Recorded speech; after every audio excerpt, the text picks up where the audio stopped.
from the Psych Hub Podcast Network. Hello, everyone. Welcome back to the Burnout Antidote, infusing well-being into healthcare culture. I'm Amy Pearlman, and I'm here today with my colleague. Hey, Amy. Good to be back. Paul Deger here. Great to see you, Paul. Today, we are going to talk about traumatic stress in healthcare environments. And although that sounds like quite a bit of a downer, I think it's something that all of us can relate to. Paul and I are hoping to bring some hope into the conversation today, and also some validation of what this is like out in the field. Yeah, Amy, when I, before COVID, I was doing some self-care courses with physicians, and I hadn't been in direct care in a while. I definitely had my days in patient units, medical and or mental health and physical and in the ER. But these stories that were being shared, like something had shifted. I don't know if there's like a bigger cultural shift, but the amount of anger and a verbal aggression that these doctors were talking about was really heart-wrenching. And so it made me begin to think that I imagine COVID just made all that worse. I agree. And the way that I've been thinking about this is less around the regular exposure to suffering that we all kind of signed up for to some extent, that brings the heart Yeah. and the presence of being with someone when they're probably not in their best moment. These True. are Yeah. those things that feel like a story, that make a story, that are an event, the kind of things that hmm anyone would walk away from and say, wow, that was a bad day. Yeah. Yeah. It does make me think about, we talk about with moral distress and the systemic drivers that the clinicians experience. I also start to wonder on this topic, and not to excuse aggressive behavior from a patient. Is this coming from their experience of these systemic drivers on the patient side, and that these healthcare systems aren't serving the patients either? And maybe some of this aggression is the frustration and suffering that they're experiencing and how they're letting it out.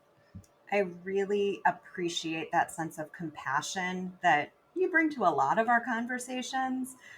Oh, But it thank really you. stood out today that we think about getting some of that kind of street cred from going through these difficult workplaces or hmm going through these aggressive behaviors. Or I think many of us have this story that they tell, or many of us have more than Yeah. one.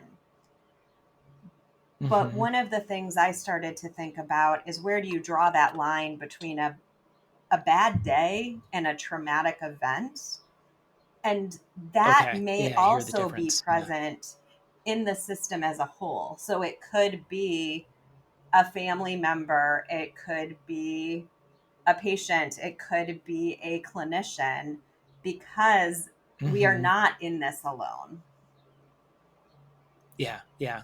Well, we're almost jumping to the end, but I'm hearing there's some healing when it's not us against them between the clinicians and the patients, but it's like we're trying to figure out a broken system together. I agree. And I also want to take the experience that's maybe my own experience here, that it Yeah. certainly, Okay. and Paul, you know me well enough, and maybe our listeners do at this point, that the us and them of healthcare is really one of the things that I try to dispel Mm. through many, Yes. many of my, Bring down those exactly, walls. through many of my interactions, or really what I think healthcare is about.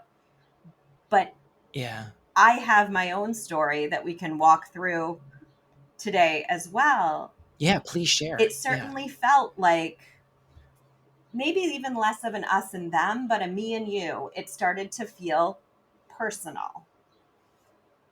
Personal Okay. around Yeah. Yeah. safety, and also personal around what could I have done differently, or how could I be a stronger hmm person.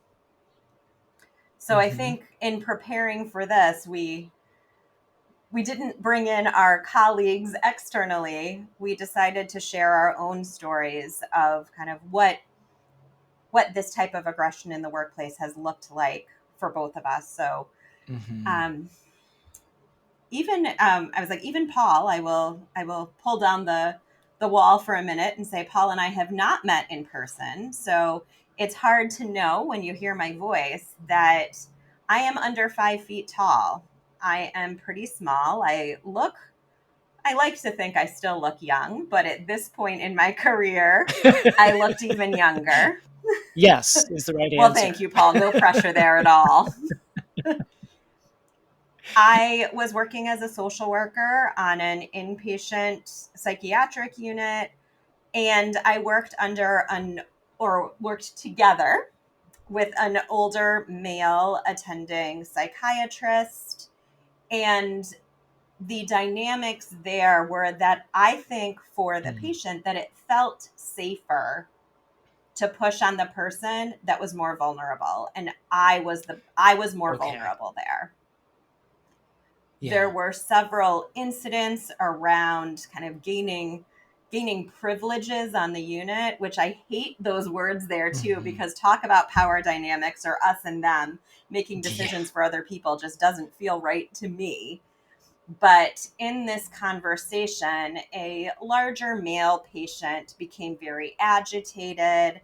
I was walking to meet another patient, and he wanted to I think he wanted to go outside. He may have wanted to smoke a cigarette. Now, at this point in time, I think this is probably like dating my career in the inpatient world a little bit by saying we let patients go out to smoke cigarettes while on an inpatient unit, Hmm. Hmm.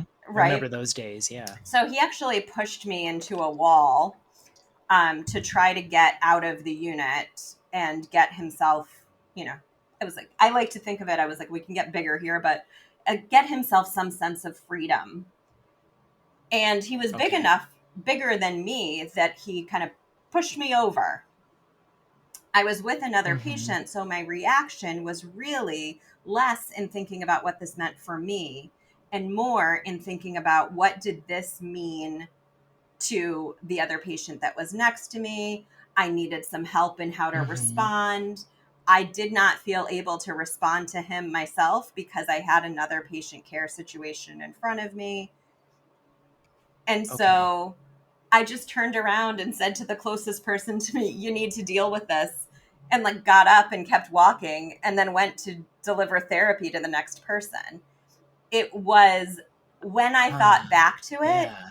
it was so bizarre to me that I didn't pause. The lack of pause. I mean, I literally got up off the floor, turned around, And just went and on I to the never next talked task. about it Yeah. with the next Wow. patient either. And it was Yeah. probably 2 hours later before someone said, are you okay? Hmm. And I might not have even thought about if I was okay. I felt a huge sense of guilt that because this was a patient who had physically, and I was fine. And I shouldn't say like, I mean, this meant something to me more within the context of work, but physically I was fine. Right.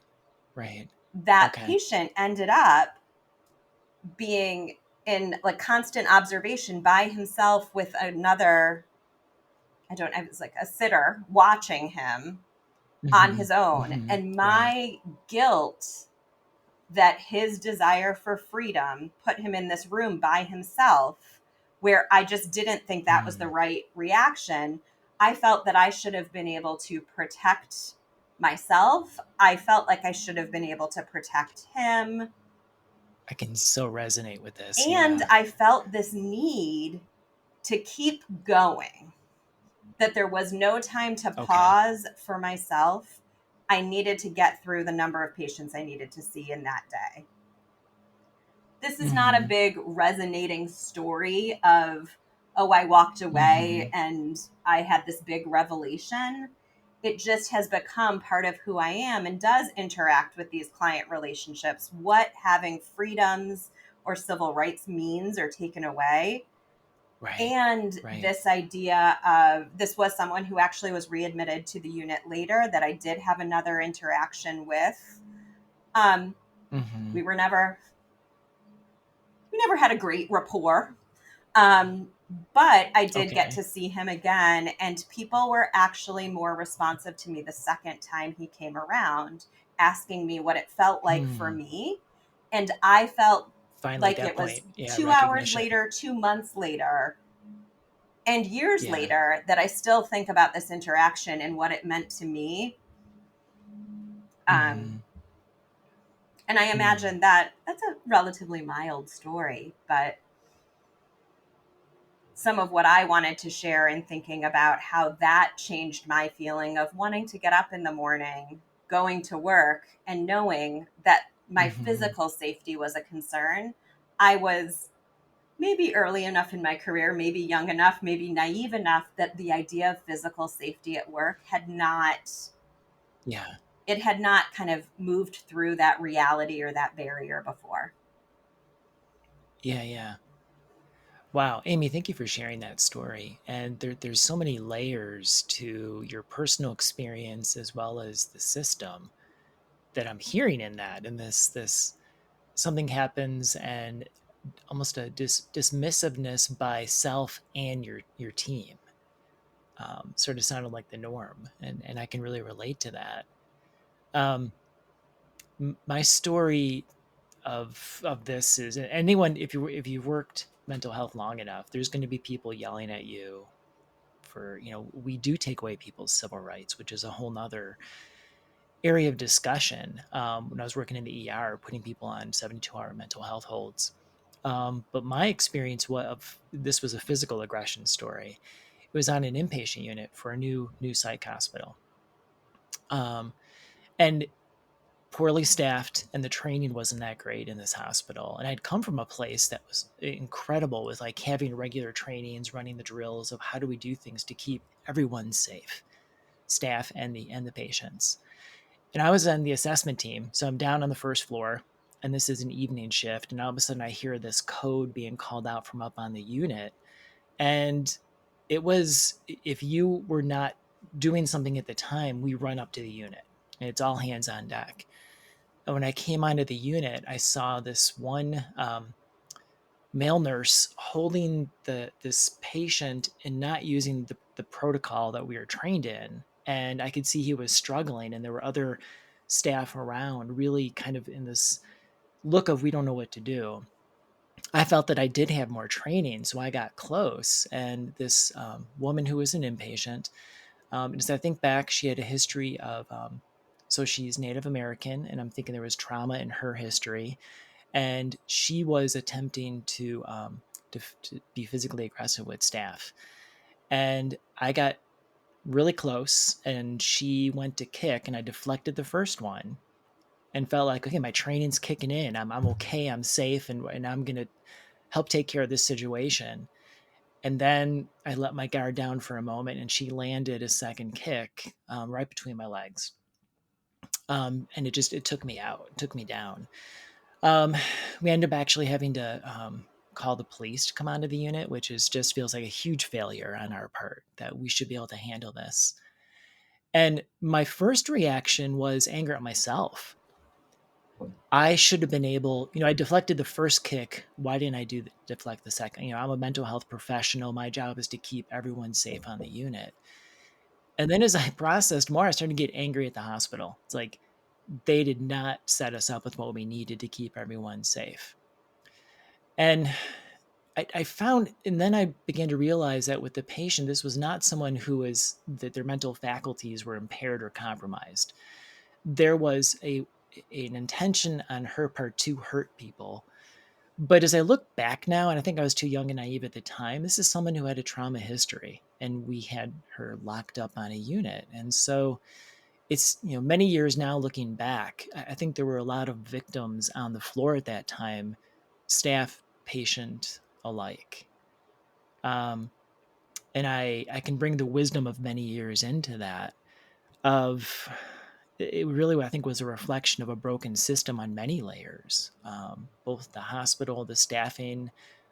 This woman had a criminal history as well, so I'm sure she was treated poorly, being incarcerated, and it lays the foundation of, I'm thinking, common humanity here, that we got to really take care of each other, because otherwise, like you said, it's more than a bad day. People get hurt. And I mean, I had to go see the doctor and be medically cleared, and luckily everything turned out okay. But it was probably the scariest moment I had because everything just unraveled and no one was in control, which isn't safe for anyone, patients or staff.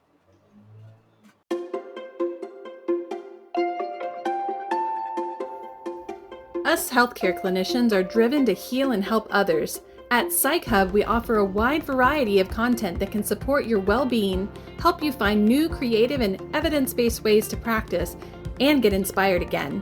Whether you want to better understand depression, or you're interested in providing trauma-informed care, or you want to learn about navigating grief, our vast library of educational content has you covered. Psych Hub offers curated continuing education learning opportunities on a variety of timely and relevant mental health topics and evidence-based interventions, geared specifically toward healthcare and mental health providers. These custom learning programs will empower you to support better mental health for patients, colleagues, and yourself. Learn more about our evidence-based mental health education opportunities at psychhub.com. That's a powerful story. And I'm interested in the different layers that you talked about. I'm also interested Yeah. in where I went with my own reaction, which was relating to some of that piece and then also really feeling that anger towards ourselves. And part Hmm. of it that I didn't remember when I told my story was that systems level component of, do I even want to do this anymore? Do I want to be in charge of Yeah, yeah. making decisions about people's civil rights or freedoms or getting all Hmm. up in it? And Hmm. when I paused to think about that, sometimes I didn't. And that's where I wanted to work through it. So I Hmm. I love the sense of compassion that you've brought and what having some space from that incident has brought to you. Thanks. And I do remember there was, when I realized that this patient was out to inflict injury and harm.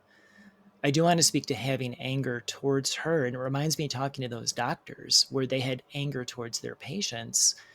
And I think this moral distress piece comes up that we're supposed to care about these people that we bring our knowledge, skills, and experience to.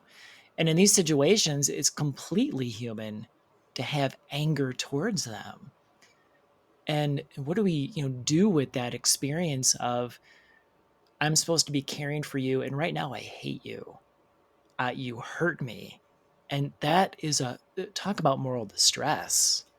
And we have a culture where I think in many situations you're not supposed to feel angry. Yeah, And yeah, I'd like to let go of the supposed to feel or the shoulds and acknowledge that anger is a right. really valid emotion. We have all felt it. We Mm-hmm. all can relate to that. Mm-hmm. But what we Mm-hmm. are expected to put up with as healthcare clinicians while putting Mm-hmm. others before ourselves, and that's a theme that's come up in several of our It has. Yeah, episodes, or yeah, as I like yeah, to call them, conversations. Um, yeah.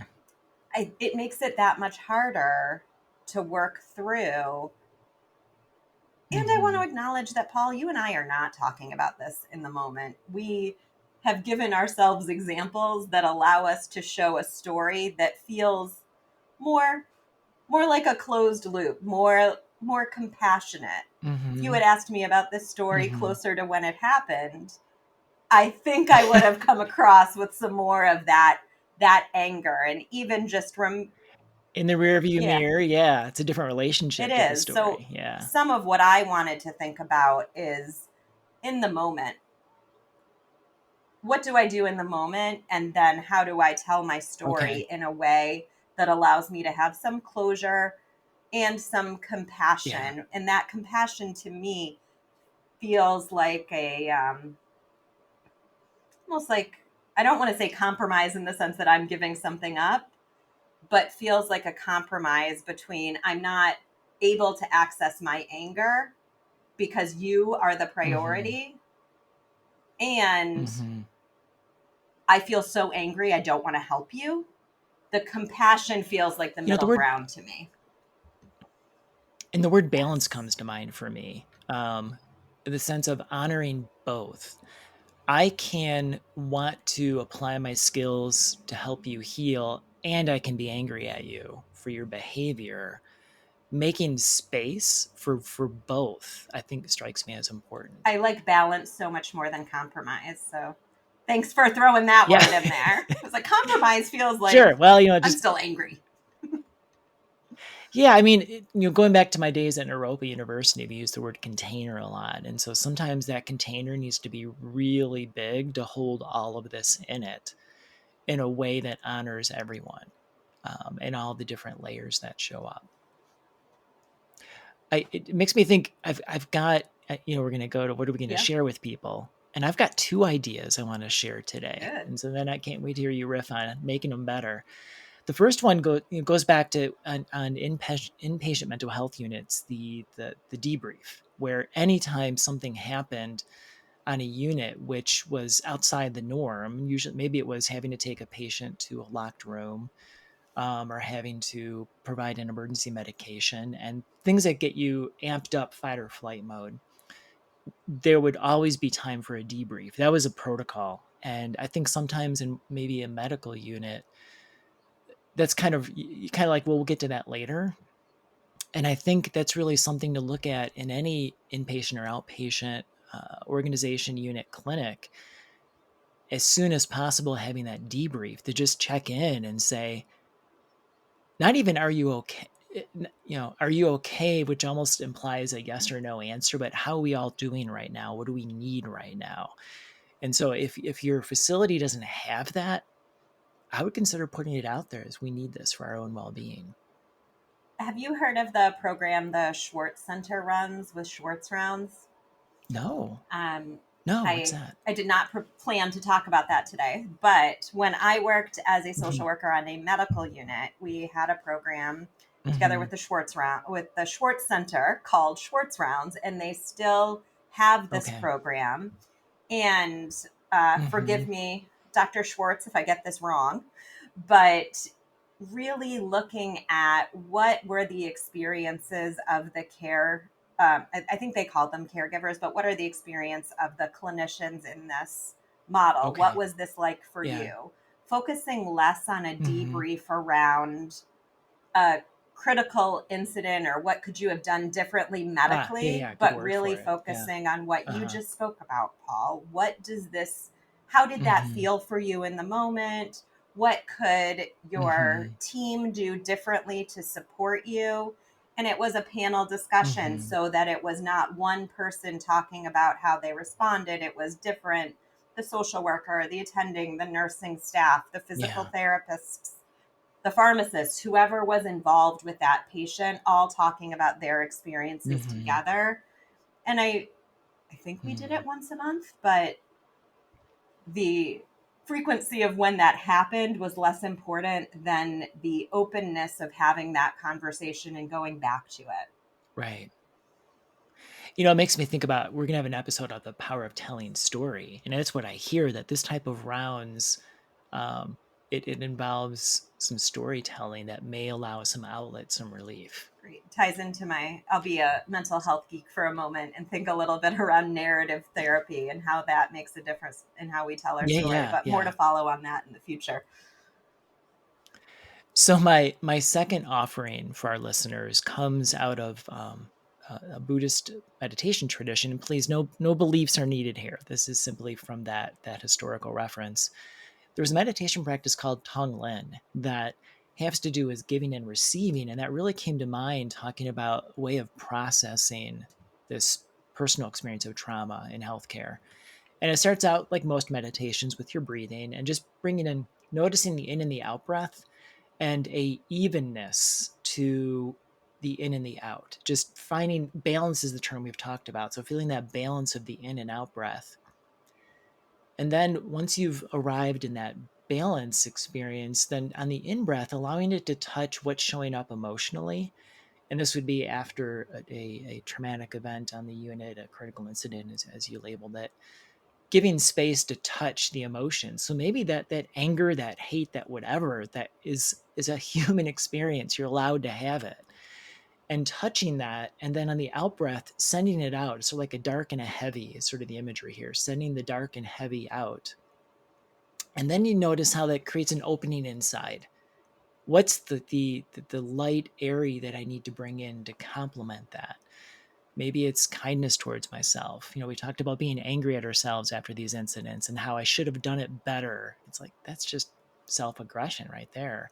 So I need to invite in peace or calm or love towards myself. And we bring about this balance of sending out the dark and heavy and inviting in the light and healing. And then there's one more step where then you expand it to all of humanity. And maybe it's like the people in your unit you worked with that day, or the people in your neighborhood, as Mr. Rogers says, or you go global for the whole earth. This letting it go of the dark and heavy and inviting more of this peace and light in for everyone.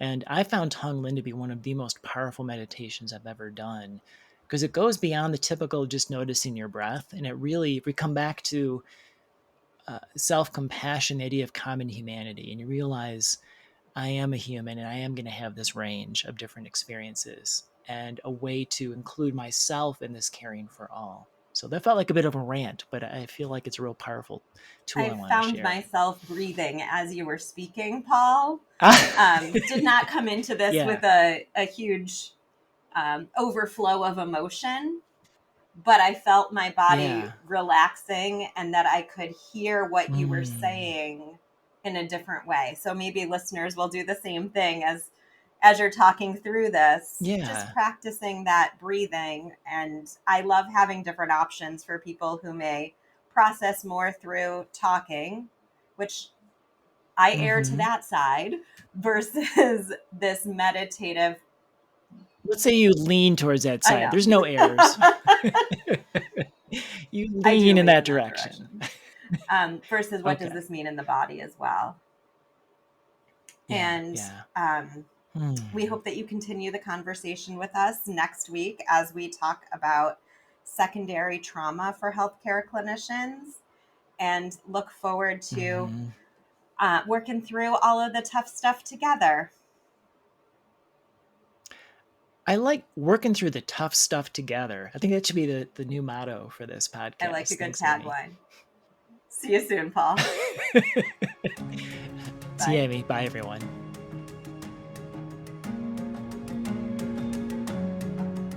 If you'd like to reach us, you can do so at podcast@psychhub.com. To be notified of new episodes, don't forget to like, subscribe, or follow wherever you're listening. And reviews are so helpful, so please do leave one if you can. It allows others to find us and to join along. The Burnout Antidote is executive produced and edited by Jacob Morrison. Research is assisted by Tekla Ross. Show artwork was created by Ornella Jangoli and Ashton Smith. A very special thanks to Juliana Castro, Alyssa Fackler, Trevin Stiegel, Andrea Womack, and of course, our pet, Pickles. The Burnout Antidote is a co-production from Psych Hub and is brought to you by Janssen Neuroscience.